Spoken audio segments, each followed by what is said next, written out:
السلام علیکم دوستو، نالج انڈسٹری میں خوش آمدید۔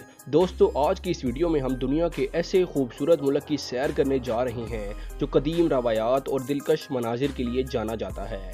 ایک ایسا ملک جو نہ صرف نایاب عرب چیتے کے رہنے کی واحد سرزمین ہے بلکہ دنیا کا سب سے بڑا جادوگر بھی اسی ملک میں رہتا تھا، جس کے ڈر کی وجہ سے عورتیں یہاں آج بھی لمبے عبائے پہنتی ہیں۔ جہاں کے قدرتی قلعوں اور مساجد کا حیرت انگیز قدرتی حسن آپ کو حیرت میں ڈال دے گا، جو عربی، افریقی اور ایشیائی اثرات کے امتزاج کے ساتھ ایک بھرپور ثقافتی ورثہ رکھتا ہے۔ شاندار قلعوں، چاندی جیسے چمکتے خوبصورت بازاروں اور کرسٹل صاف پانیوں کی سرزمین، جہاں قدیم روایات جدید عیش و عشرت سے ملتی ہیں اور ہر کونے میں گرم جوشی سے مہمان نوازی کا انتظار ہے۔ یہاں آپ کو دبئی کی طرح اونچی بلڈنگز نظر نہیں آئیں گی، بلکہ آج بھی یہاں پر آپ کو سینکڑوں سال پہلے کا عرب دکھائی دے گا۔ اس ملک میں نہ صرف تاریخ بلکہ قوم عاد اور سمود جیسے قدیم آثار قدیمہ کے ذخائر بھی موجود ہیں۔ دنیا میں سب سے پہلے بنائی جانے والی جنت کیا اسی ملک میں تھی؟ اور کس بادشاہ نے وہ جنت بنائی تھی؟ بہت سی ایسی دلچسپ اور حیران کن معلومات جو آپ کو حیرت میں ڈال دیں گی۔ تو چلیے اپنے سفر کا باقاعدہ آغاز کرتے ہیں۔ مرحبا حبیبی، عرب ممالک کے زیور عمان میں خوش آمدید۔ عمان، جسے مسقط بھی کہا جاتا ہے، جس کا سرکاری نام سلطنت آف عمان ہے۔ عمان کا کل رقبہ 3,90,500 مربع کلومیٹر ہے، جو پولینڈ سے رقبے میں قدرے چھوٹا ہے۔ اس کا زیادہ تر رقبہ پہاڑی اور میدانی علاقوں پر مشتمل ہے۔ اگر عمان کے جغرافیہ کی بات کی جائے تو عمان کے جنوب مغرب میں یمن، جنوب اور مشرق میں بحیرہ عرب، شمال میں خلیج عمان، شمال مغرب میں متحدہ عرب امارات اور مغرب میں سعودی عرب واقع ہے۔ عمان کی قومی زبان عربی ہے اور عربی کے بعد سب سے زیادہ بولی جانے والی زبانیں بلوچی، اردو اور ہندی ہیں۔ عمان کی اگر آبادی کی بات کی جائے تو یہاں 85.9% مسلمان ہیں، 6.4% عیسائی، 5.7% ہندو، جبکہ 2% کسی بھی مذہب سے تعلق نہیں رکھتے۔ عمان ایک ایسا ملک ہے جو روایات اور قدرتی حسن سے مالا مال ہے۔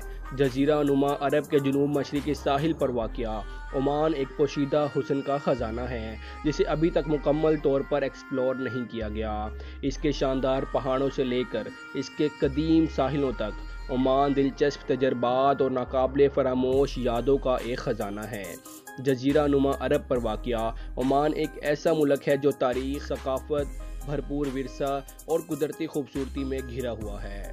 عمان عربی، افریقی اور ایشیائی اثرات کے امتزاج کے ساتھ ایک بھرپور ثقافتی ورثہ رکھتا ہے۔ کیا آپ جانتے ہیں کہ عمان قدیم ترین عرب قلعوں کا گھر ہے، جہاں 16ویں صدی عیسوی کا مشہور الجلالی قلعہ بھی موجود ہے؟ ناظرین، عمان ایک عرب ملک ہے۔ جیسے عرب میں بے شمار گرمی پڑتی ہے، اسی طرح عمان میں بھی بے شمار گرمی پڑتی ہے۔ ایک رپورٹ کے مطابق گرمی کی شدت سے سڑکوں پر لگے ہوئے سائن بورڈ بھی پگھل جاتے ہیں۔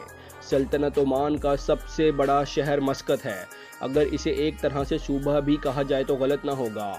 عمان میں سب سے زیادہ آبادی بھی مسقط شہر میں ہی پائی جاتی ہے۔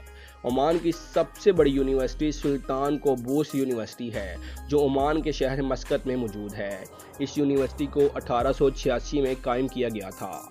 عمان کا دوسرا بڑا شہر سلالہ ہے، جو دنیا کے قدیم ترین شہروں میں سے ایک ہے۔ اس شہر میں جا کر آپ کو کئی ہزار سال پہلے کا عرب دکھائی دے گا۔ یہاں آپ کو اونچی بلڈنگز نظر نہیں آئیں گی۔ عمان میں بڑی سی بڑی عمارت 10 منزل تک ہوتی ہے اور زیادہ تر عمارتیں 2 منزلہ ہی ہوتی ہیں۔ عام طور پر عمارتوں کا رنگ سفید یا ڈارک براؤن ہوتا ہے۔ معزز دوستو، سامری جادوگر کا نام تو آپ سب نے سنا ہوگا، مگر کیا آپ جانتے ہیں دنیا کا سب سے بڑا سامری جادوگر بھی عمان میں ہی رہتا تھا؟